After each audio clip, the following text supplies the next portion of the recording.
যুক্তরাষ্ট্র ও ইসরায়েলের নীতি নির্ধারণী মহলে পর্দার আড়ালে একটি নতুন ও বিপজ্জনক হিসাব নিকাশ শুরু হয়েছে বলে মনে করা হচ্ছে। দ্য জেরুজালেম পোস্টের উদ্ধৃতি দিয়ে পাওয়া একাধিক ইঙ্গিত অনুযায়ী ওয়াশিংটন এখন ইরানে হস্তক্ষেপের বিষয়টি বিবেচনা করছে, তবে সেটি সরাসরি পূর্ণমাত্রার সামরিক আগ্রাসনের মাধ্যমে নয়, বরং ইরানের ভেতরে সুপ্রিম লিডার আয়াতুল্লাহ আলী খামেনির বিরুদ্ধে চলমান বিক্ষোভ আন্দোলনকে সহায়তা করার পথ খতিয়ে দেখা হচ্ছে।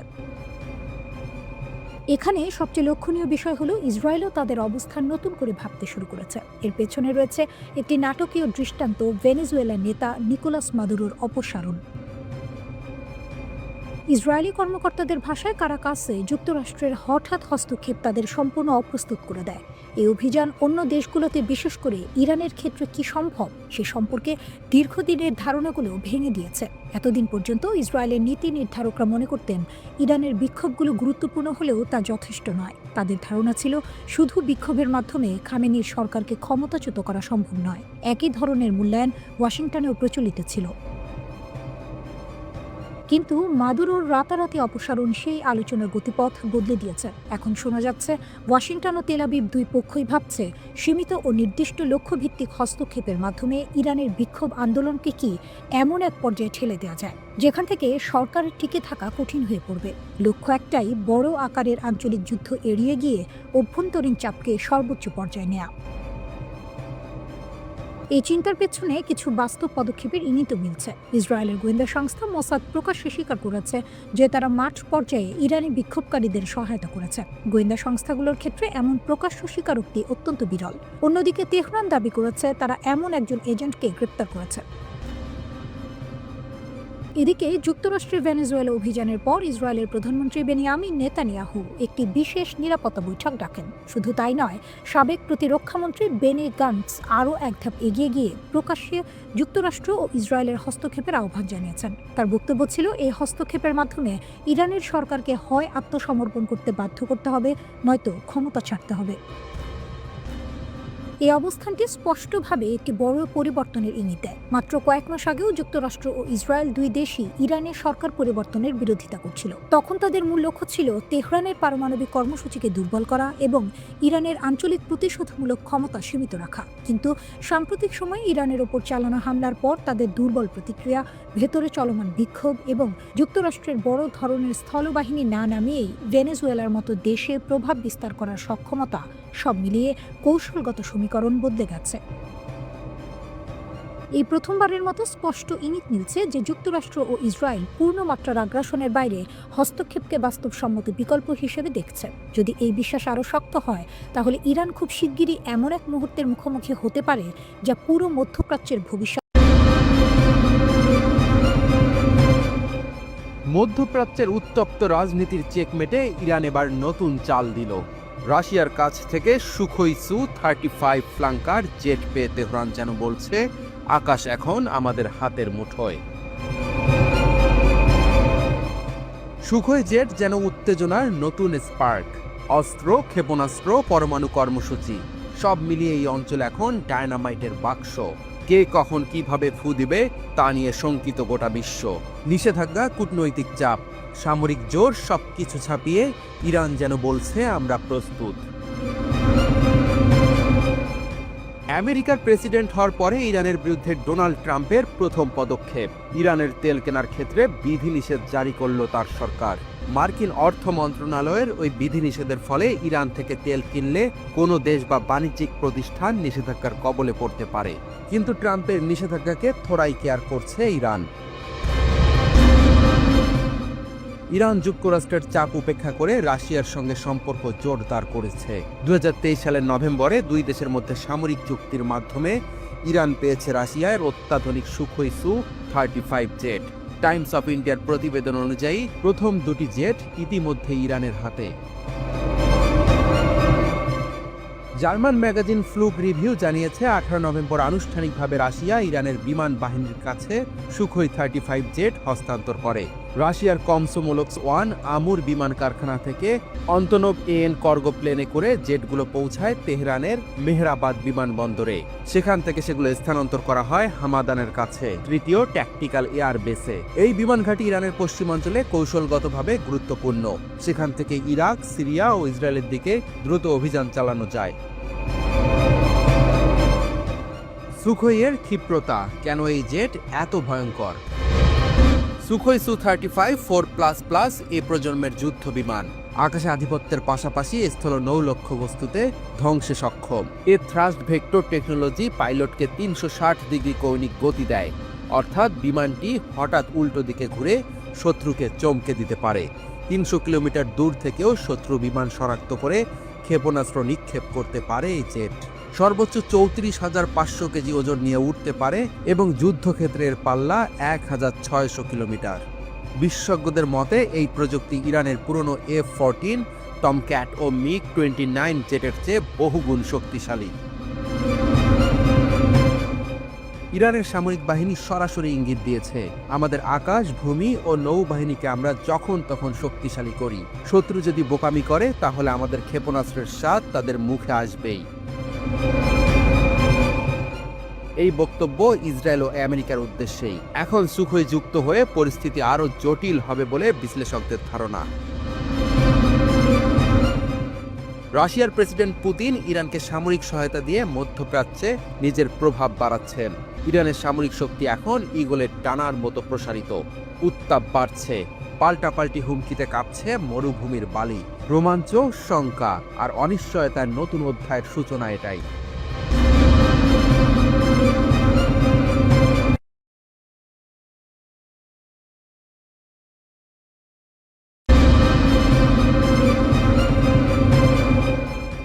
ইরানকে ভয় দেখাতে এসে আমেরিকাই ধাক্কা খেল।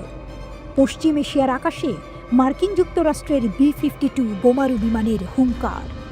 উদ্দেশ্য ইরানকে ভয় দেখানো, কিন্তু ইরান কি ভীত? না, বরং আরও দুর্দান্ত বার্তা দিয়ে দিল তেহরান। পরমাণু সক্ষম B-52 মহড়া করল। ইরান পাল্টা মহড়া চালালো। আমেরিকার মহড়ার জবাবে ইরান আরও বড় চমক দিল। B-52 উঠল আকাশে, কিন্তু তেহরান গর্জে উঠল। 48 ঘন্টার ব্যবধানে দুই বিশাল মহড়া। মার্কিন যুক্তরাষ্ট্র পশ্চিম এশিয়ায় পরমাণু সক্ষম B-52 বিমান পাঠালো। উদ্দেশ্য আঞ্চলিক শক্তি প্রদর্শন। আসল বার্তা ইরানকে চাপে রাখা। প্রথম অভিযানে B-52 বিমান 9টি দেশের উপর দিয়ে উড়ল। আকাশেই জ্বালানি ভরল, জীবন্ত অস্ত্র পরীক্ষা করল। 4টি মিত্র দেশের যুদ্ধ বিমান পাহারায় থাকল। দ্বিতীয় অভিযানে যুক্তরাজ্যের RAF ফেয়ারফোর্ড ঘাঁটি থেকে আরও 2টি B-52 উড়ল। ইউরোপ ও মধ্যপ্রাচ্যের 6টি অংশীদার দেশের উপর দিয়ে ফ্লাইওভার। বিশাল প্রশিক্ষণ মিশন পরিচালনা। B-52 বনাম ইরানের মিসাইল সিটি। যুক্তরাষ্ট্র ভেবেছিল ইরান ভয় পাবে, কিন্তু ইরান শুধু চুপচাপ দেখল না, বরং আরও শক্তি প্রদর্শন করল। 18 ফেব্রুয়ারি ইরানের IRGC বিশাল সামরিক মহড়া চালায়। এই মহড়ার নাম পায়াম্বার আজম মহড়া। দক্ষিণ পশ্চিম ইরানের বিশাল এলাকায় আধুনিক অস্ত্রের প্রদর্শনী, আধুনিক ড্রোন, হাইপারসনিক ক্ষেপণাস্ত্র, স্মার্ট রকেট সিস্টেম। মার্কিন যুক্তরাষ্ট্র B-52 পাঠিয়ে শক্তি দেখাতে চেয়েছিল, কিন্তু ইরান দেখালো তাদের প্রতিরোধ আরও শক্তিশালী। ইরানের ক্ষেপণাস্ত্র শহর, বিশ্বের চোখ কপালে। ইরানের এরোস্পেস ফোর্সের প্রধান ব্রিগেডিয়ার জেনারেল আমির আলী হাজিজাদেহ যা বললেন তা শোনার পর মার্কিন মিত্রদের মাথায় হাত। ব্রিগেডিয়ার জেনারেল আমির হাজিজাদেহ বলেছেন, আজ থেকে যদি প্রতি সপ্তাহে আমরা একটি করে ক্ষেপণাস্ত্র ঘাঁটি উন্মোচন করি, তাহলে এই প্রক্রিয়া শেষ হতে 2 বছর লেগে যাবে। আমাদের রকেট উৎপাদন একদিনের জন্যও বন্ধ হয়নি। ইসরায়েল আমাদের ক্ষেপণাস্ত্র উৎপাদন থামানোর চেষ্টা করেছিল, তারা ব্যর্থ। B-52 বনাম ট্রু প্রমিস 3। ইরান শুধু মহড়া চালায়নি, বরং ভবিষ্যতে ভয়ঙ্কর অভিযানের ইঙ্গিত দিয়েছে। ট্রু প্রমিস 1 এবং ট্রু প্রমিস 2 ছিল বিশ্বের সবচেয়ে বড় ব্যালিস্টিক ক্ষেপণাস্ত্র অভিযান। এবার আসছে ট্রু প্রমিস 3। ইসরায়েল যুক্তরাষ্ট্রের দুশ্চিন্তা বেড়েছে। মার্কিন যুক্তরাষ্ট্র ভেবেছিল B-52 আসবে, ইরান ভয় পাবে, ইরান কূটনৈতিকভাবে চাপে পড়বে, মধ্যপ্রাচ্যে মার্কিন আধিপত্য বজায় থাকবে। কিন্তু সত্যি কি ঘটল? B-52 আসার পরপরই ইরান আরও বড় সামরিক মহড়া চালালো। ইরান ক্ষেপণাস্ত্র প্রযুক্তির নতুন ঘোষণায় বিশ্বকে চমকে দিল। পশ্চিমা বিশ্লেষকরা বুঝল B-52 ভয় দেখানোর অস্ত্র নয়, বরং উত্তেজনা বাড়ানোর মাধ্যম।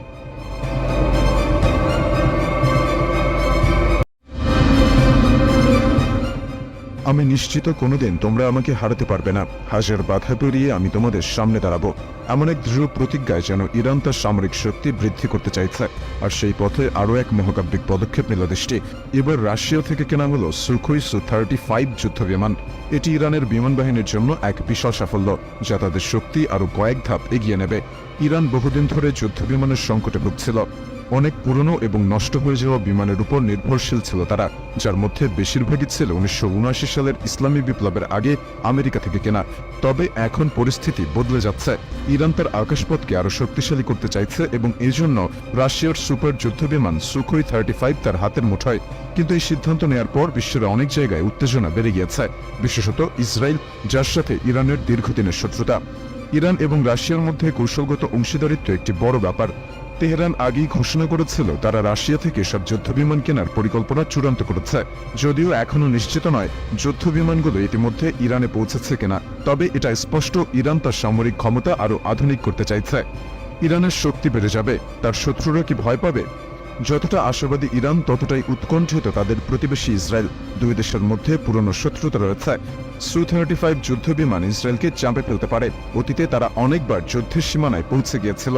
তবে এখন এই নতুন অস্ত্রের উপস্থিতি ইসরায়েলের জন্য এক বড় হুমকি হতে পারে। সুখোই 35 কোনো সাধারণ যুদ্ধ বিমান নয়। এটি রাশিয়ার সুপার ম্যানিউভারেবল 4.5 প্রজন্মের এক অত্যাধুনিক যুদ্ধ বিমান। এর সর্বোচ্চ গতি ঘন্টায় 2400 কিলোমিটার এবং এর রেঞ্জ 3600 কিলোমিটার পর্যন্ত। এর দুটি Saturn AL4-on-5-on-S after burning turbofan engine রয়েছে, যা একে শত্রু দেশের আকাশে ভয়ঙ্কর শক্তিতে পরিণত করে। Su-35 বিভিন্ন ধরনের মিসাইল বহন করতে সক্ষম, যা এটিকে যে কোনো পরিস্থিতিতেই অত্যন্ত বিপজ্জনক করে তোলে। এই বিমানটি 2008 সালে প্রথম উড়েছিল এবং এখন পর্যন্ত এটি রপ্তানি বাজারে বেশ জনপ্রিয় হয়ে উঠেছে। আর ইরান যখন এই বিমানগুলো কেনার সিদ্ধান্ত নিয়েছে, তখন কেবলমাত্র একে শত্রুর বিরুদ্ধে শক্তি প্রদর্শন হিসেবেই দেখা হচ্ছে না, বরং এটি ইরানের আকাশপথের আধুনিকীকরণের একটি বড় পদক্ষেপ।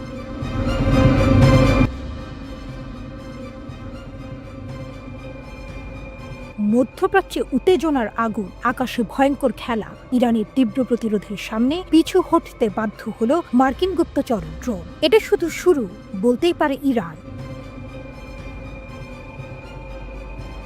মার্কিন আধিপত্যের যুগ কি শেষ? ইরানের সশস্ত্র বাহিনীর সামনে হেঁপে উঠছে ওয়াশিংটন। আকাশযুদ্ধে ইরানের শোডাউন। ইরানের আকাশসীমার কাছে ধরা পড়ল একটি মার্কিন RQ-4 গ্লোবাল হক ড্রোন। ইরানি রাডারে সিগন্যাল মিলতেই রণসজ্জা। মুহূর্তে আকাশে উড়ল ইরানের F-14 যুদ্ধ বিমান। সঙ্গে ছিল শক্তিশালী ইরানি ড্রোন। টার্গেট আমেরিকার গুপ্তচর ড্রোন। কোনো সুযোগ না দিয়েই ইরানের যুদ্ধ বিমান সেটিকে ধাওয়া শুরু করে। বিস্ফোরণের মতো গর্জন করে উড়ে যায় ইরানি F-14। ইরানের আকাশসীমার কাছাকাছি এলেই ধ্বংস করা হবে। ইরানি সেনাদের স্পষ্ট হুঁশিয়ারি। মার্কিন ড্রোন আর ঝুঁকি নেয়নি, রীতিমতো লেজ গুটিয়ে পালিয়েছে যুক্তরাষ্ট্র বনাম ইরান। যুদ্ধ কি আসন্ন? মার্কিন ড্রোন তাড়িয়ে দিয়েছে ইরান। ইরানের সেনাবাহিনীর সর্বোচ্চ সতর্কতায় মধ্যপ্রাচ্যে ভয়ঙ্কর যুদ্ধের আশঙ্কা।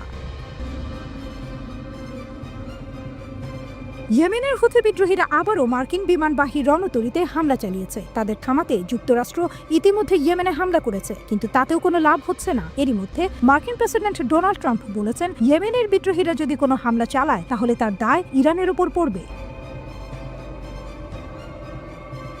ইয়েমেনের হুথি বিদ্রোহীরা যদি আন্তর্জাতিক শিপিং রুটে আক্রমণ চালাতে থাকে, তবে ইরানকে কঠিন পরিণতি ভোগ করতে হবে বলে সতর্ক করেছেন মার্কিন প্রেসিডেন্ট ডোনাল্ড ট্রাম্প। তিনি বলেছেন, হুথিদের প্রতিটি হামলা এখন থেকে ইরান থেকে আসা হামলা হিসেবেই গণ্য হবে এবং ইরানকেই এর জন্য দায়ী করা হবে। এই বক্তব্যের পর থেকেই যুক্তরাষ্ট্র ও ইরানের মধ্যে উত্তেজনা আরও বেড়ে গেছে। মার্কিন প্রেসিডেন্টের অভিযোগ, ইরান হুতিদের অর্থ, অস্ত্র ও গোয়েন্দা তথ্য সরবরাহ করে, যদিও ইরান এই অভিযোগ অস্বীকার করেছে। পেন্টাগন জানিয়েছে তাদের হামলাগুলোর লক্ষ্য ছিল হুথিদের প্রযুক্তি বিশেষজ্ঞদের, তবে তাদের কাছে কোনো বেসামরিক হতাহতের খবর নেই। তারা আরও জানিয়েছে তাদের অভিযান হুথিদের সামরিক ক্ষমতা দুর্বল করতে এবং অঞ্চলের শিপিং রুটগুলোকে সুরক্ষিত করতে চালানো হচ্ছে। অন্যদিকে হুথিরা বলেছে মার্কিন বিমান হামলায় ইয়েমেনের আল জৌফ এবং হুদাইদা এলাকায় 53 জন নিহত হয়েছে, যাদের মধ্যে অন্তত 5 জন শিশু ছিল। তারা বলছে লোহিত সাগরের শিপিং রুটে হামলা চালাতে থাকবে যতদিন না ইসরায়েল গাজা উপত্যকার ওপর তার অবরোধ তুলে না নেয়। গাজায় ইসরায়েলের যুদ্ধ ফিলিস্তিনি ভূখণ্ডে মানবিক সরবরাহ বন্ধ করার প্রতিবাদে হুথিরা লোহিত সাগরে ইসরায়েলি জাহাজ ও দেশটির সঙ্গে সংশ্লিষ্ট অন্যান্য বাণিজ্যিক জাহাজে ধারাবাহিকভাবে আক্রমণ চালিয়ে আসছে।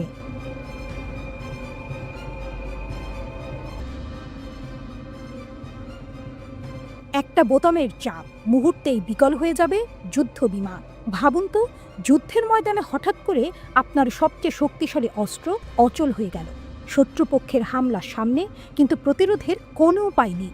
জার্মানি যা দাবি করেছে তা যদি সত্যি হয় তাহলে পুরো ইউরোপ বিপদে। মার্কিন F-35 যুদ্ধ বিমানে কি এমনই এক কিল সুইচ আছে যা আমেরিকা যখন চাবে তখনই ইউরোপের যুদ্ধ বিমান বন্ধ করে দিতে পারবে? গোটা ইউরোপে হইচই, আতঙ্ক ছড়িয়ে পড়েছে জার্মানি, যুক্তরাজ্য সহ 13টি দেশে। এটা কি আসলেই সত্যি, নাকি শুধুই এক ষড়যন্ত্র তত্ত্ব? চলুন রহস্য উদ্ঘাটন করি। স্টেলথ কিলার F-35 মার্কিন যুক্তরাষ্ট্রের তৈরি 5ম প্রজন্মের যুদ্ধ বিমান F-35 লাইটনিং 2। এটি শুধু একটি যুদ্ধ বিমান নয়, এটি হলো আধুনিক যুদ্ধের অদৃশ্য ঘাতক। শত্রুপক্ষের রাডারে ধরা পড়ে না, অতি মানবীয় গতিতে আঘাত হানে, বিমান বাহিনীর জন্য গেম চেঞ্জার। কিন্তু এই অতি আধুনিক যুদ্ধ বিমান নিয়ে এক ভয়ঙ্কর সন্দেহ দেখা দিয়েছে। এর ভেতরেই কি লুকিয়ে আছে সিক্রেট সুইচ? জার্মানির বিস্ফোরক অভিযোগ। জার্মানির প্রতিরক্ষা বিশেষজ্ঞরা বলছেন F-35 যুদ্ধ বিমানে এমন এক গোপন সুইচ আছে যা আমেরিকা চাইলে যে কোনো সময় সক্রিয় করতে পারবে। তাহলে ইউরোপের যুদ্ধ বিমান মুহূর্তেই বিকল হয়ে যাবে। এটা কি সম্ভব? যদি হয় তাহলে ইউরোপ তো আমেরিকার হাতের পুতুল হয়ে গেল। একটি বোতামেই সর্বনাশ। এই কিল সুইচ ঠিক কি? এটি এমন একটি প্রযুক্তি যা সফটওয়্যারের মাধ্যমে যুদ্ধ বিমানের ইঞ্জিন বা অস্ত্র ব্যবস্থা বন্ধ করে দিতে পারে। ধরে নিন জার্মানি, যুক্তরাজ্য বা ইতালি যদি কখনো আমেরিকার বিরুদ্ধে যায়, তাহলে আমেরিকা একটি বোতাম টিপবে, মুহূর্তের মধ্যে পুরো যুদ্ধ বিমান বহর অচল। এটি কি কোনো গুজব, বলেছেন জার্মানির সামরিক প্রযুক্তি সংস্থার একজন শীর্ষ কর্মকর্তা। ইউরোপ আতঙ্কে কেন? 13টি ইউরোপীয় দেশ আমেরিকার কাছ থেকে F-35 যুদ্ধ বিমান কেনার চুক্তি করেছে। জার্মানি 35টি F-35 কিনতে $8 বিলিয়ন বিনিয়োগ করেছে। কিন্তু যদি কিল সুইচ সত্যি হয়, তাহলে এই $8 বিলিয়ন পুরোপুরি পচা বিনিয়োগ। ট্রাম্প কি ইউরোপকে নিয়ন্ত্রণ করতে চাইছেন? আমেরিকা কি গোপনে নিজের আধিপত্য বজায় রাখার জন্য F-35-এ ফাঁদ পেতে রেখেছে? সম্প্রতি ইউক্রেনের জন্য সামরিক সাহায্য বন্ধ করার ঘোষণা করেছিল ট্রাম্প সরকার। তার আগে দুদেশের মধ্যে খনিজ চুক্তি স্থগিত হয়। এরপরই একটি রিপোর্টে উঠে আসে যে ইউক্রেনের হাতে থাকা মার্কিন F-16 যুদ্ধ বিমানগুলো ইউক্রেনে কাজ করা বন্ধ করে দিয়েছে। এরপরই উদ্বেগ তৈরি হয় রাজনৈতিক উদ্দেশ্যে বাস্তবায়নের জন্য ইউক্রেনের মতো অন্য দেশেও কঠোর পদক্ষেপ নিতে পারেন ট্রাম্প। যখন তখন ইউরোপের বিভিন্ন দেশের হাতে থাকা যুদ্ধ বিমানগুলো নিষ্ক্রিয় করে দিতে পারেন তিনি। পরে জানা যায় রাডার সিস্টেমের জন্য কাজ করা বন্ধ করেছিল F-16 যুদ্ধ বিমানগুলো। তবে নিজেদের কিল সুইচ দাবি থেকে পিছু হটেনি জার্মানি। জার্মানির অস্ত্র প্রস্তুতকারক সংস্থা হেনসোল্টের যোগাযোগ বিভাগের প্রধান ওয়াকিম স্ট্রানজোফার সংবাদ মাধ্যমকে বলেছেন F-35-এর কিল সুইচ কিন্তু কোনো গুজব নয়। যখন বিশ্বের শক্তিশালী যুদ্ধ বিমানগুলোর কথা চলে, তখন সবার চোখ থাকে মার্কিন F-16 বা ফ্রান্সের রাফেলের দিকে। কিন্তু পাকিস্তান যখন আকাশে ওড়ায় JF-17 থান্ডার, তখন যেন আরেক সিংহের মতো গর্জন করতে থাকে। হ্যাঁ, আপনি ঠিক শুনেছেন, পাকিস্তানের আকাশসীমায় নতুন এক অভাবনীয় শক্তির জন্ম হয়েছে, JF-17 থান্ডার আকাশে নতুন ইতিহাস তৈরি করেছে। এই যুদ্ধবিমান সর্বোচ্চ 50,000 ফুট উচ্চতায় উঠতে পারে। এর গতি ঘন্টায় 2,000 কিলোমিটার। তবে এর সবচেয়ে গুরুত্বপূর্ণ বৈশিষ্ট্য হচ্ছে এর আক্রমণাত্মক ক্ষমতা। JF-17 থান্ডার প্রতিরক্ষা কৌশল এবং অপারেশনেও বিশেষভাবে সফল। JF-17 থান্ডার প্রথমবার উড়তে শুরু করার পর এটি খুব দ্রুতই বিশ্বের সেরা যুদ্ধবিমানগুলির মধ্যে স্থান করে নেয়। এটি যে কোনো আবহাওয়াতেই একেবারে নিখুঁতভাবে উড়তে সক্ষম এবং যে কোনো পরিস্থিতিতে শত্রুকে পরাস্ত করতে পারে। পাকিস্তান যে প্রযুক্তি ব্যবহার করেছে তা বিশ্বের বাকি দেশগুলোর থেকে একেবারেই আলাদা। পাকিস্তান এই বিমানটিকে প্রাইড অব পাকিস্তান বলে আখ্যায়িত করেছে। যুদ্ধবিমানটি বিশ্বব্যাপী অত্যন্ত প্রশংসিত হয়েছে। JF-17 থান্ডার যুদ্ধবিমান ওজনে তুলনামূলকভাবে হালকা। দিনে রাতে এবং সব ঋতুতে হামলা চালাতে সক্ষম এই যুদ্ধবিমান পাকিস্তান অ্যারোনটিক্যাল কমপ্লেক্স এবং চীনের চেংদু এয়ারক্রাফট ইন্ডাস্ট্রি কর্পোরেশনের যৌথ উদ্যোগে তৈরি করা হয়েছে। এর সাহায্যে অনেক উঁচু থেকে হামলা চালানো, মাটির খুব কাছাকাছি নেমে বোমাবর্ষণ করা, প্রতিপক্ষের যুদ্ধবিমানের সঙ্গে আকাশে ডগফাইট করা যায়। এমনকি শত্রুর আকাশসীমায় ঢুকে তাদের ঘাঁটি এবং সমরসজ্জার নির্ভুল খবর নিয়ে আসতে পারে এই যুদ্ধবিমান। মাত্র কয়েক সেকেন্ডের মধ্যে JF-17 থান্ডার এমন এক আক্রমণ চালায় যা পুরো বিশ্বের বিমান বিশেষজ্ঞদের চমকে দেয়। এটি নিঃসন্দেহে পাকিস্তানের জন্য একটি কৌশলগত বিজয় এবং আকাশে নতুন শক্তির পরিচয়। JF-17 থান্ডার এবার শুধু পাকিস্তান নয়, পুরো আন্তর্জাতিক মঞ্চে তার শক্তি প্রদর্শন করেছে। সংযুক্ত আরব আমিরাতের দুবাইতে একটি বিমান প্রদর্শনীতে এর অসাধারণ পারফরম্যান্স বিশ্ববাসীকে হতবাক করে দিয়েছিল। কাতারের শাসক শেখ তামিম ইবনে হামাদ আল থানি এর প্রশংসা করেছেন এবং এই বিমান কেনার আগ্রহ প্রকাশ করেছেন। এই যুদ্ধবিমানের মাধ্যমে পাকিস্তান শুধু একটি উন্নত যুদ্ধবিমান তৈরি করেনি, বরং তাদের সামরিক শক্তি বিশ্বের সামনে আরও দৃঢ়ভাবে প্রতিষ্ঠিত করেছে। আমরা কথা বলবো মধ্যপ্রাচ্যের একটা জ্বলন্ত ইস্যু নিয়ে, ইরান আর ইসরায়েলের মধ্যে চলমান উত্তেজনা। 2026 সালের শুরুতেই ইরানে অর্থনৈতিক সংকটের কারণে বড় ধরনের বিক্ষোভ শুরু হয়েছে। মানুষ রাস্তায় নেমে এসেছে মূল্যবৃদ্ধি, বেকারত্ব আর সরকারের ব্যর্থতার বিরুদ্ধে। এটা 2022-এর মাহসা আমিনি আন্দোলনের পর সবচেয়ে বড় অস্থিরতা। ইসরায়েল মনে করছে এই অভ্যন্তরীণ সমস্যা থেকে দৃষ্টি ঘোরাতে ইরান বাইরে আক্রমণ করতে পারে, বিশেষ করে তাদের দিকে। ইরানের অর্থনীতি ধ্বংসের মুখে, রিয়ালের দাম পড়ে গেছে রেকর্ড লোতে, মুদ্রাস্ফীতি আকাশ ছোঁয়া। দোকানদাররা দোকান বন্ধ করে প্রতিবাদ করছে, ছাত্ররা যোগ দিয়েছে, কয়েকজন নিহত হয়েছে সিকিউরিটি ফোর্সের গুলিতে। ইরানের সরকার বলছে এটা বিদেশি ষড়যন্ত্র। আর কে এর পেছনে? ইসরায়েল আর আমেরিকা। ইসরায়েলের মোসাদের ফার্সি ভাষার এক্স অ্যাকাউন্ট থেকে সরাসরি বার্তা, রাস্তায় নামো, আমরা তোমাদের সঙ্গে আছি মাঠেও। এটা কি প্রমাণ করে যে ইসরায়েল বিক্ষোভকে উস্কে দিচ্ছে? অনেকে বলছেন হ্যাঁ, এমনকি সাবেক আমেরিকান কর্মকর্তারা টুইট করে উৎসাহ দিচ্ছেন। এদিকে ইসরায়েল সতর্ক, তারা বলছে ইরান দ্রুত ব্যালিস্টিক মিসাইল তৈরি করছে। 2025-এর জুন মাসে 12 দিনের যুদ্ধের পর ইরানের মিসাইল স্টক কমে গিয়েছিল, কিন্তু এখন আবার 2000-এর কাছাকাছি পৌঁছে গেছে। ইসরায়েলের গোয়েন্দা সংস্থা বলছে ইরানের পারমাণবিক প্রোগ্রাম পুরোপুরি থামেনি। মোসাদ প্রধান ডেভিড বার্নিয়া স্পষ্ট বলেছেন, ইরানের হৃদয়ে এখনো নিউক্লিয়ার বোমার স্বপ্ন জ্বলছে। আমরা নিশ্চিত করব এটা কখনো পুনরায় চালু না হয়। লেবানন ফ্রন্টেও উত্তাপ, হিজবুল্লাহ আবার শক্তি সঞ্চয় করছে। ইসরায়েলের সিকিউরিটি ক্যাবিনেট আলোচনা করছে স্থল অভিযানের, শুধু এয়ার স্ট্রাইক নয়, সরাসরি সেনা পাঠানোর। ট্রাম্প নেতানিয়াহুর সঙ্গে মিটিংয়ে বলেছেন লেবাননের সঙ্গে ডায়ালগ না হওয়া পর্যন্ত অপেক্ষা করতে। ট্রাম্প তো বিক্ষোভকারীদের পক্ষে দাঁড়িয়ে বলেছেন, ইরান যদি শান্তিপূর্ণ প্রতিবাদকারীদের মারে, আমেরিকা উদ্ধার করবে। ইরান কর্তৃপক্ষও এই অস্থিরতার জন্য ইসরায়েলকে দায়ী করেছে। দেশটির পার্লামেন্ট স্পিকার মোহাম্মদ গালিবাফ অভিযোগ করেছেন যে বিদেশি এজেন্টরা জনগণের বৈধ বিক্ষোভকে সহিংস নগর সংঘর্ষে রূপান্তরের অপচেষ্টা চালাচ্ছে। ইরানের চলমান সরকার বিরোধী আন্দোলনে সমর্থন জানিয়েছেন যুক্তরাষ্ট্রের সাবেক পররাষ্ট্রমন্ত্রী এবং কেন্দ্রীয় গোয়েন্দা সংস্থা CIA-এর সাবেক প্রধান মাইক পম্পেও। একই সঙ্গে এই অস্থিরতায় তেহরানের চির প্রতিদ্বন্দ্বী ইসরায়েলের গোয়েন্দা এজেন্টদের সম্পৃক্ততারও ইঙ্গিত দিয়েছেন তিনি। ট্রাম্পের এই হুমকির প্রেক্ষিতে জাতিসংঘ মহাসচিব আন্তোনিও গুতেরেসের কাছে একটি চিঠি পাঠিয়েছে তেহরান। চিঠিতে ট্রাম্পের বিরুদ্ধে সহিংসতা, অস্থিরতা এবং সন্ত্রাসী কর্মকাণ্ডে উস্কানি দেওয়ার অভিযোগ এনেছে ইরান। তারা বিশ্ব সংস্থাকে ট্রাম্পের বক্তব্যের নিন্দা জানানোর এবং ওয়াশিংটনকে সব ধরনের হুমকি বা বল প্রয়োগ থেকে বিরত থাকার আহ্বান জানিয়েছে। ইরানের পররাষ্ট্রমন্ত্রী আব্বাস আরাকচি শান্তিপূর্ণ প্রতিবাদের অধিকারের কথা স্বীকার করলেও সতর্ক করে দিয়েছেন যে কোনো ধরনের সহিংসতা এবং বিদেশি হস্তক্ষেপ সহ্য করা হবে না।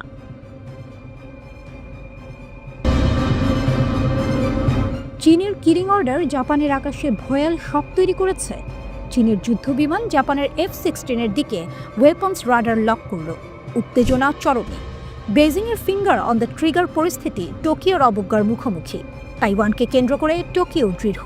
ট্রাম্পের মধ্যস্থতা ব্যর্থ। শেষের কোনো নিদর্শন নেই। টোকিও বেজিং উত্তেজনা চলছেই। একচেটিয়া রাডার লক, আকাশে শক্তির প্রকাশ। একটি চীনা J-15 জেট দুইবার জাপানের F-15কে রাডার লক করেছিল ওকিনাওয়া অঞ্চলে। জাপানের প্রতিরক্ষা মন্ত্রণালয় জানায় J-15 অন্তরালে 2 F-15 ট্র্যাক করেছিল। প্রথম লক চলেছিল প্রায় 3 মিনিট, বিকেল 4:30 পর। দ্বিতীয় লক স্থায়ী হয়েছিল প্রায় 30 মিনিট, 2 ঘন্টা পরে। জাপানের প্রতিরক্ষা মন্ত্রী শিনজিরো কোইজুমি বলেছেন, সম্ভাব্য আকাশসীমা লঙ্ঘনের জন্য জাপানি জেট স্ক্র্যাম্বল করা হয়েছে। কোইজুমি বলেন, গতকাল 2টি ঘটনা ঘটেছে। চীনা সামরিক বিমান জাপান আত্মরক্ষার বাহিনীর বিমানকে রাডার দ্বারা লক্ষ্য করেছে। এমন কাজ বিপজ্জনক, নিরাপদ অপারেশনের সীমা অতিক্রম করে। আমরা চীনা পক্ষকে শক্তিশালী প্রতিবাদ জানিয়েছি। পুনরায় এমন ঘটনা না ঘটার দাবি করেছি। টোকিও জোর দিয়ে বলেছে, জাপানের আকাশসীমা লঙ্ঘন হয়নি। কোনো আঘাত বা ক্ষতির খবর পাওয়া যায়নি। চীনা J-15 লিয়াওনিং এয়ারক্রাফট ক্যারিয়ার থেকে উৎক্ষেপণ করা হয়েছে। লিয়াওনিং ওকিনাওয়া দ্বীপের দক্ষিণে 3টি ক্ষেপণাস্ত্র ধ্বংসকারী জাহাজ নিয়ে চলছিল। চীন দাবি করেছে, জাপানের বিমান বারবার তাদের নৌবাহিনী প্রশিক্ষণে হস্তক্ষেপ করেছে। ফায়ার কন্ট্রোল রাডার লককে আকাশযুদ্ধের সবচেয়ে ভয়ঙ্কর ঘটনা মনে করা হয়। এটি সম্ভাব্য ক্ষেপণাস্ত্র হামলার সংকেত দেয়, পালানোর নির্দেশ দেয়। এই ঘটনা জাপানি ও চীনা বিমানগুলোর মধ্যে প্রথম রিপোর্ট করা রাডার লক। আগে চীনা ও জাপানি জাহাজ ডায়াও সেনকাকু দ্বীপের কাছে মুখোমুখি হয়েছিল। চীন বলেছে, একটি জাপানি মাছ ধরা নৌকা অবৈধভাবে ডায়াও দ্বীপের জলসীমায় প্রবেশ করেছে। জাপান জানিয়েছে, 2 চীনা কোস্টগার্ড জাহাজ তাদের জলসীমায় প্রবেশের পর তারা তৎপর হয়েছে।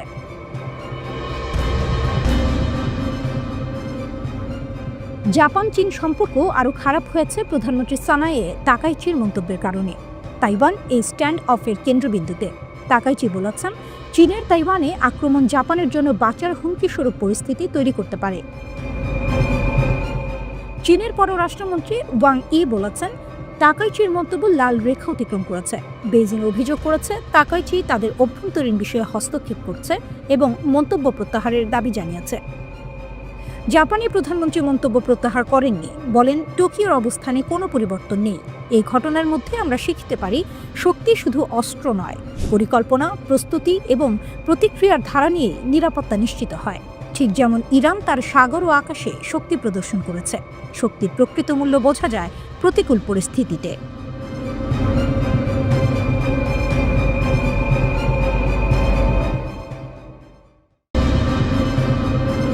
ট্রাম্পের নতুন নিরাপত্তা কৌশল। ইরান কি আর আমেরিকার প্রধান লক্ষ্য নয়? বিশ্ব রাজনীতিতে কখনো কখনো সবচেয়ে গুরুত্বপূর্ণ বিষয়টি হয় কে কি বলছে না। 2025 সালে যুক্তরাষ্ট্রের প্রেসিডেন্ট ডোনাল্ড ট্রাম্প যে নতুন ন্যাশনাল সিকিউরিটি স্ট্র্যাটেজি প্রকাশ করেছেন, সেখানে একটি বিষয় চোখে পড়ার মতো। ইরান প্রায় অনুপস্থিত। যে ইরান একসময় ছিল আমেরিকার প্রধান শত্রুদের তালিকার শীর্ষে, সেই ইরানের নাম এবার মাত্র 3 বার উল্লেখ করা হয়েছে। এটা কি কাকতালীয়, নাকি এর পেছনে আছে বড় কোনো বার্তা? কি বলছেন বিশেষজ্ঞরা? ইরান বিষয়ক বিশ্লেষক বেহনাম বেন তালেবনু বলেছেন, ট্রাম্প প্রশাসন এখন তাদের জাতীয় স্বার্থের সংজ্ঞা ছোট করে এনেছে। নতুন কৌশলে যুক্তরাষ্ট্রের নজর এখন নিজের ভূখণ্ডের নিরাপত্তা, পশ্চিম গোলার্ধ, চীনের সঙ্গে কৌশলগত প্রতিযোগিতা, ইউরোপকে নিজের নিরাপত্তার দায়িত্ব নিতে বাধ্য করা। এই তালিকায় ইরান নেই প্রথম সারিতে। 2017 সালে ট্রাম্পের প্রথম মেয়াদে যেখানে ইরান ছিল কেন্দ্রীয় হুমকি, 2025 সালে সেখানে ইরান যেন পিছনের সারিতে।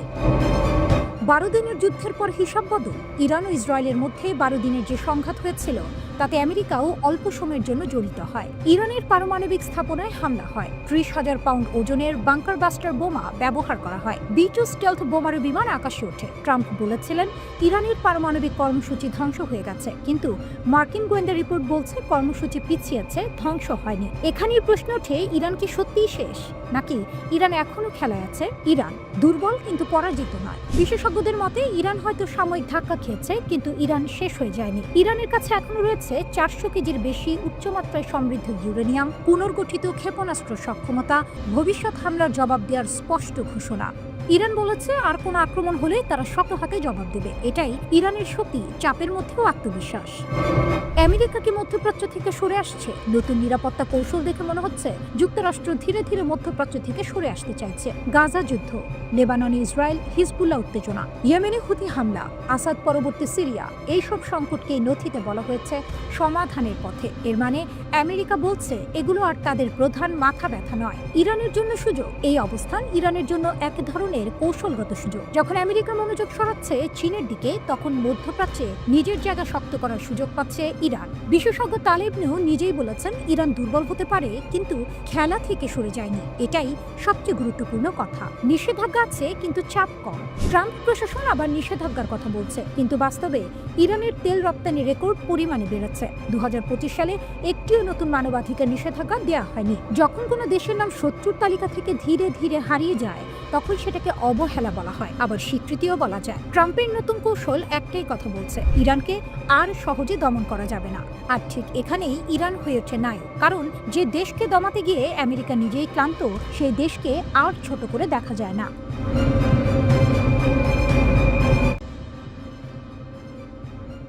আজ আমরা যে ঘটনার কথা বলবো সেটি শুধু একটি সামরিক দুর্ঘটনা নয়, এটি আধুনিক যুগের সবচেয়ে বড় গোয়েন্দা বিপর্যয়গুলোর একটি, যার ঝাঁকুনি এখন পর্যন্ত ওয়াশিংটন পর্যন্ত পৌঁছে গেছে। ইসরায়েলের ভয়ঙ্কর ভুল, এক বিস্ফোরিত না হওয়া বোমা বদলে দিল মধ্যপ্রাচ্যের শক্তির মানচিত্র, আর সেই ভুলে সবচেয়ে বেশি লাভবান হলো ইরান। কি ঘটেছিল? ইসরায়েল নভেম্বরে লেবাননে একটি টার্গেটেড স্ট্রাইক চালায়। লক্ষ্য ছিল হিজবুল্লাহ কমান্ডার হাইয়াম আলী তাবতাবাই। এই মিশনে তারা ব্যবহার করেছিল মার্কিন যুক্তরাষ্ট্রের অত্যাধুনিক GBU-39B বোমা, যার কাজ নির্ভুলভাবে লক্ষ্যবস্তুতে আঘাত হানা। কিন্তু সমস্যা হলো একটি বোমা বিস্ফোরিতই হয়নি। এখান থেকেই শুরু হলো এমন একটি ঘটনা যেটি এখন আমেরিকার সামরিক বাহিনীকে দিশেহারা করে দিয়েছে।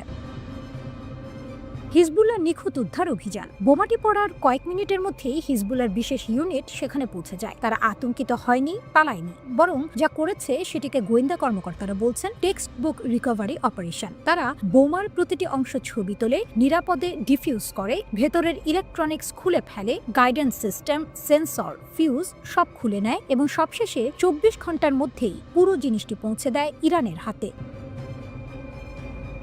ইরানের ল্যাবে এখন আমেরিকার তৈরি নির্ভুল বোমার পুরো প্রযুক্তি বিশ্লেষণ করা হচ্ছে। কিন্তু এখানেই শেষ নয়, আরেকটি বড় ধাক্কা এসেছে যুক্তরাষ্ট্রের জন্য। ইরানের নিউক্লিয়ার স্থাপনাগুলোর ওপর জুনে চালানো মার্কিন আক্রমণে ব্যবহৃত হয়েছিল ভয়ঙ্কর GBU-57 ম্যাসিভ অর্ডিন্যান্স পেনিট্রেটর, যা পাহাড়ের নিচের গভীর বাংকার ধ্বংস করার জন্য বানানো। খবর বেরিয়েছে এই দানবাকৃতির বোমাগুলোর অন্তত একটি বিস্ফোরিত হয়নি, আর সেটিও এখন ইরানের হাতে। অর্থাৎ এখন ইরানের বিজ্ঞানীরা শুধু ছোট প্রিসিশন বোমার প্রযুক্তি নয়, বরং বিশ্বের সবচেয়ে শক্তিশালী বাংকার বাস্টার প্রযুক্তিও বিশ্লেষণ করছে। ইরান কি করছে? ইরান কেবল প্রযুক্তি দেখেই থেমে নেই, তারা এটিকে কাজে লাগাচ্ছে। সাম্প্রতিক প্রতিবেদন বলছে ইরানের ফাতাহ হাইপারসনিক মিসাইলের নতুন ওয়ারহেড ডিজাইন করা হয়েছে GBU-57 এর প্রযুক্তি দেখে। খোররামশার 4 ব্যালিস্টিক মিসাইলের নতুন সংস্করণেও এই প্রযুক্তি ব্যবহার করা হচ্ছে। ইরান এখন এমন ওয়ারহেড তৈরি করছে যা 20 মিটার রিইনফোর্সড কনক্রিট ভেদ করতে পারে, যা আগের তুলনায় বিশাল অগ্রগতি। অর্থাৎ যেসব স্থাপনাকে একসময় নিরাপদ ধরা হতো, এখন সেগুলোও ইরানের মিসাইলের সামনে ঝুঁকিপূর্ণ। কেন এত বড় সমস্যা আমেরিকার জন্য? কারণ এই প্রযুক্তিগুলো গোপন ছিল। দশকের পর দশক ধরে গবেষণা ও বিলিয়ন ডলার খরচ করে আমেরিকা এই বোমাগুলো তৈরি করেছে। এখন গাইডেন্স সিস্টেম, পেনিট্রেশন প্রযুক্তি, সেন্সর, ফিউজ সবই ইরানের হাতে। এই একটিমাত্র অবিস্ফোরিত বোমা ইরানের আগামী প্রজন্মের মিসাইলগুলোকে আরো ভয়ঙ্কর করে তুলতে পারে। ওয়াশিংটন কেন এত উদ্বিগ্ন? কারণ ব্যাপারটা এখন আর শুধু প্রযুক্তি নয়, এটি ক্ষমতার ভারসাম্যের ব্যাপার। দীর্ঘদিন ধরে আমেরিকা ও ইসরায়েল পুরো মধ্যপ্রাচ্যে তাদের প্রযুক্তিগত আধিপত্য দেখিয়ে এসেছে, কিন্তু এই ঘটনায় সেই আধিপত্যে বড় একটি ফাঁক তৈরি হলো। ইরান ছিল আগেই শক্তিশালী, এখন তাদের হাতে রয়েছে guidance technology, deep penetration system, মার্কিন যুদ্ধ অস্ত্রের রিভার্স ইঞ্জিনিয়ারিং ক্ষমতা। এটি ইরানের জন্য এক বিশাল জয়, যা তারা কোনো যুদ্ধ ছাড়াই পেয়ে গেল। রাফাল বনাম জেট-NC, আকাশের সিংহাসনে কার রাজত্ব? ফ্রান্সের গর্জন নাকি চীনের ঝড়? আকাশ, যেখানে গতি মানেই বেঁচে থাকা আর ভুল মানেই ধ্বংস। সেই নীল শূন্যে এখন আলোচনার কেন্দ্রবিন্দু দুটি যুদ্ধ বিমান, ফ্রান্সের রাফাল আর চীনের জে-10সি। দেখতে ভিন্ন, প্রযুক্তিতে আলাদা, কিন্তু প্রশ্ন একটাই, যুদ্ধে কে হবে রাজা? রাফাল হলো এক বহুমুখী যুদ্ধ বিমান যা তৈরি করেছে ফ্রান্সের দাসো এভিয়েশন। এই বিমানের গতি ঘন্টায় প্রায় 2200 কিলোমিটার, আর এটি পারমাণবিক অস্ত্র বহন করতে সক্ষম। অর্থাৎ রাফাল কেবল আকাশযুদ্ধের অস্ত্র নয়, এটি এক উড়ন্ত শক্তির প্রতীক, এক মহাশক্তিধর যুদ্ধযন্ত্র। অন্যদিকে জে-10সি হলো চীনের আধুনিক ফাইটার জেট, যা সজ্জিত শক্তিশালী নিক্স রাডার এবং AESA বা অ্যাক্টিভ ইলেকট্রনিক্যালি স্ক্যান্ড অ্যারে প্রযুক্তি দিয়ে। এটি চীনের সামরিক প্রযুক্তির নতুন দিগন্ত খুলে দিয়েছে। তবে বিশেষজ্ঞদের মতে রাফালের সেন্সর প্রযুক্তি এবং ইলেকট্রনিক ওয়ারফেয়ার সিস্টেম একে করেছে আরও নির্ভরযোগ্য ও মারাত্মক। গত মে মাসে ভারত ও পাকিস্তানের মধ্যে সংঘাতের সময় রাফাল যুদ্ধ বিমান নিয়ে আলোচনা হয়েছিল ব্যাপকভাবে। পাকিস্তানের দাবি ছিল তারা চীনের তৈরি জেট ইঞ্জিন চালিত যুদ্ধ বিমান দিয়ে ভারতের একটি রাফাল ভূপাতিত করেছে, তবে ভারত সেই দাবি অস্বীকার করেছিল। এখন আবার আলোচনা এসেছে জে-10সি যুদ্ধ বিমান, তবে এবার বাংলাদেশের প্রেক্ষাপটে। কারণ এ মাসের শুরুর দিকে কয়েকটি সংবাদ মাধ্যমে খবর প্রকাশ হয়েছে যে বাংলাদেশ চীন থেকে প্রায় $2 বিলিয়ন ব্যয়ে 20টি জে-10সি যুদ্ধ বিমান কিনতে যাচ্ছে। এই জে-10সি আসলে জে-10সি-B মডেলের রপ্তানিযোগ্য সংস্করণ, যা বিদেশি ক্রেতাদের জন্য চীন তৈরি করেছে। এরপর স্বাভাবিকভাবেই দুই ধরনের যুদ্ধ বিমানের পার্থক্য নিয়ে কৌতূহল তৈরি হয়েছে অনেকের মনে। প্রশ্নটা এখন একটাই, রাফাল আর জে-10সি দুইয়ের মধ্যে পার্থক্য আসলে কোন কোন জায়গায়? ফ্রান্সের দাসো এভিয়েশনের তৈরি রাফাল যুদ্ধ বিমান যেন আকাশের সর্বগামী যোদ্ধা। ঘন্টায় গতি 2200 কিলোমিটার, আক্রমণ চালাতে পারে শত্রুর মাটিতে, আকাশে, এমনকি সমুদ্রেও। আর সবচেয়ে ভয়ঙ্কর দিক, এটি বহন করতে পারে পারমাণবিক অস্ত্র। অন্যদিকে চীনের তৈরি জে-10সি হলো এক আধুনিক, স্মার্ট ও দ্রুত প্রতিদ্বন্দ্বী, যা রয়েছে শক্তিশালী AESA রাডার আর উন্নত এভিওনিক্স সিস্টেম।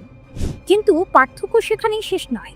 রাফাল চলে দুটি ইঞ্জিনে, মানে এক ইঞ্জিনে আঘাত লাগলেও আরেকটি তাকে বাঁচিয়ে আনতে পারে। বিপরীতে জে-10সি হলো একক ইঞ্জিনের যুদ্ধ বিমান, দাম কম কিন্তু ঝুঁকি বেশি।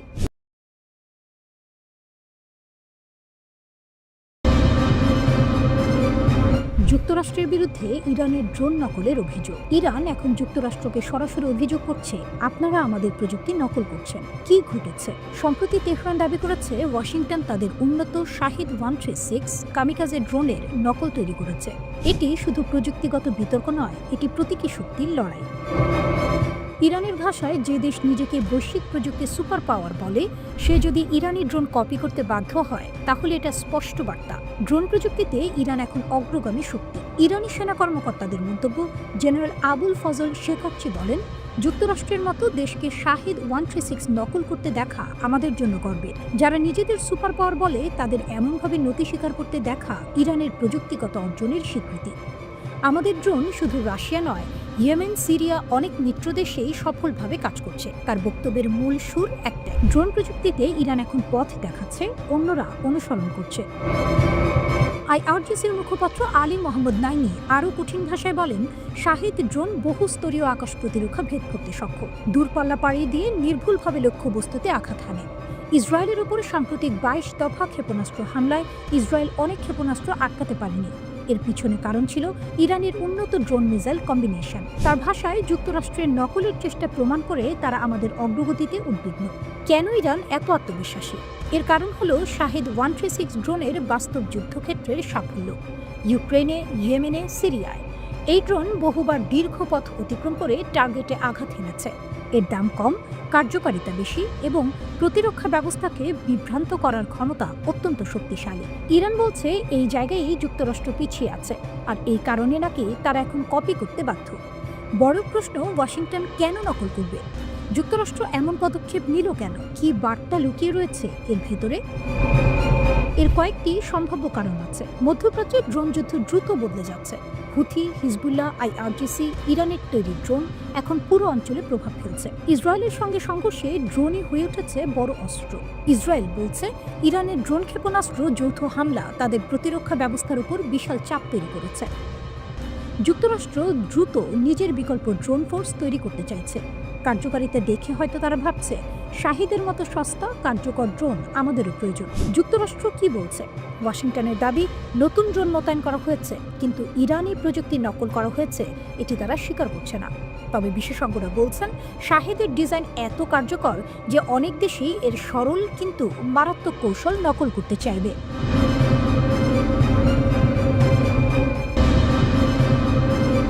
ব্যর্থতার ছাই থেকে উঠে দাঁড়াচ্ছে এক পরাশক্তি, কিন্তু এবার সে চোখ রেখে শিখছে প্রতিপক্ষের কৌশল। হুথিদের কাছে ভেঙে পড়া মার্কিন অস্ত্রের পাহাড় যেন নতুন এক সত্যি তুলে ধরল। মধ্যপ্রাচ্যের আকাশে আজ ইরানের পথই সবার পথ নির্দেশক। হুথিদের বিরুদ্ধে ব্যর্থ হওয়ার পর মার্কিন সামরিক বাহিনীকে কপি করছে ইরানের কৌশল। হাজার হাজার কোটি ডলারের অস্ত্র থামাতে পারেনি হুথিদের, তাই যুক্তরাষ্ট্র উন্মোচন করেছে নতুন বাহিনী। মধ্যপ্রাচ্যে চালু হয়েছে নতুন মার্কিন ওয়ান ওয়ে আক্রমণাত্মক ড্রোন ফোর্স। ড্রোন যুদ্ধ যত দ্রুত বাড়ছে ততই স্পষ্ট হচ্ছে ইরান ও তার আঞ্চলিক মিত্রদের গতিকে ধরতে এখন ছুটছে আমেরিকা।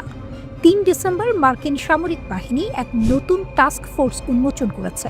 কাজ একটাই, মধ্যপ্রাচ্যে ওয়ান ওয়ে আক্রমণ ড্রোন পরিচালনা। এই উদ্যোগ দেখাচ্ছে বাড়তে থাকা ড্রোন হুমকির মধ্যে যুক্তরাষ্ট্র চায় নিজেদের অবস্থান আধুনিক করতে। এই বাহিনীর নাম task force scorpion strike, TFSS। হেক্সেথের কম খরচে ড্রোন ব্যবহারের তাগিদের পর এটি তৈরি করা হয়েছে। মধ্যপ্রাচ্যে নিজেদের সস্তা ড্রোন বাহিনী গড়ে তুলছে আমেরিকা। তাদের ভাষায় এই টাস্ক ফোর্স উদ্ভাবনকে প্রতিরোধ শক্তিতে পরিণত করবে। দ্রুত নতুন ড্রোন দিয়ে সৈনিকদের ক্ষমতা বাড়ানো যুক্তরাষ্ট্রের শক্তি ও উদ্ভাবন তুলে ধরে, এতে খারাপ শক্তিগুলো ভয় পায়। স্করপিয়ন স্ট্রাইক হলো আমেরিকার নতুন ওয়ান ওয়ে আক্রমণ ড্রোন বাহিনীর কাঠামো। লক্ষ্য দ্রুত, নির্ভুল, কম খরচে হামলার ক্ষমতা। এই ধারণার কেন্দ্রে রয়েছে লুকাস্ট্রো। ড্রোনগুলো এত সস্তা ও এক্সপেন্ডেবল যে শত্রুর প্রতিরক্ষা ভেদ করা সহজ। TFSS ইতোমধ্যেই মোতায়েন করেছে একটি লুকাস স্কোয়াড্রন। লুকাস মানে low cost uncrewed combat attack system. ধারণা খুব সহজ, ব্যয়বহুল অস্ত্র নয়, সস্তা ড্রোনের ঝড়ই ভবিষ্যৎ যুদ্ধের চাবিকাঠি। এই ড্রোনগুলো অনেক দূর পর্যন্ত যেতে পারে, স্বয়ংক্রিয়ভাবে লক্ষ্য খুঁজে আঘাত করতে পারে, অল্প সময়ে বহু মিশন চালানো যায়।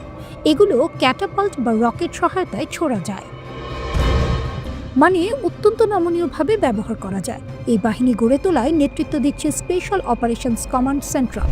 তারা দেখেছে ইরান, হুথি, হিজবুল্লাহ বা অন্যান্য গোষ্ঠী সবাই এখন কামিকাজে ড্রোনের যুগে। তাই যুক্তরাষ্ট্র মনে করছে শত্রুর সস্তা কৌশল মোকাবিলায় নিজেদেরও সস্তা কিন্তু কার্যকর বাহিনী দরকার। প্রোগ্রামটি একই সাথে এক নতুন যুদ্ধ পদ্ধতির পরীক্ষাগার। হুথিদের কাছ থেকে শিক্ষা। 2025 সালের মে মাসে যুক্তরাষ্ট্র হুথিদের সঙ্গে যুদ্ধবিরতি ঘোষণা করে। মাসের পর মাস আকাশ থেকে বোমা বর্ষণ করেও ফল আসেনি। লোহিত সাগর এলাকায় কার্গো জাহাজের ওপর হামলা ঠেকানোর জন্য শুরু হওয়া অভিযান একসময় থেমে যায়। চুক্তিতে অদ্ভুত একটি বিষয় ছিল, হুথিদের ইসরায়েল লক্ষ্য করে হামলা বন্ধ করতে বলা হয়নি। চুক্তির পর হুথিরা মার্কিন যুদ্ধজাহাজে হামলা বন্ধ করে, কিন্তু কার্গো জাহাজ আর ইসরায়েলের দিকে তাদের ড্রোন ও মিসাইল যাওয়া বন্ধ হয়নি। এখানেই দৃশ্যপট বদলায়। ইরান বহু বছর আগে বুঝেছিল ভবিষ্যৎ যুদ্ধ সস্তা ড্রোনের। আজ সেই বাস্তবতা বাধ্য করছে যুক্তরাষ্ট্রকে ইরানের পথ অনুসরণ করতে। মধ্যপ্রাচ্যের আকাশে এখন দুই শক্তির আগুন, একদিকে ইরানের পরীক্ষিত ড্রোন সাম্রাজ্য, অন্যদিকে আমেরিকার নতুন শিখতে থাকা বাহিনী। কে জয়ী হবে তা সময় বলবে, কিন্তু সত্য একটাই, এই যুদ্ধে পথ দেখাচ্ছে ইরান।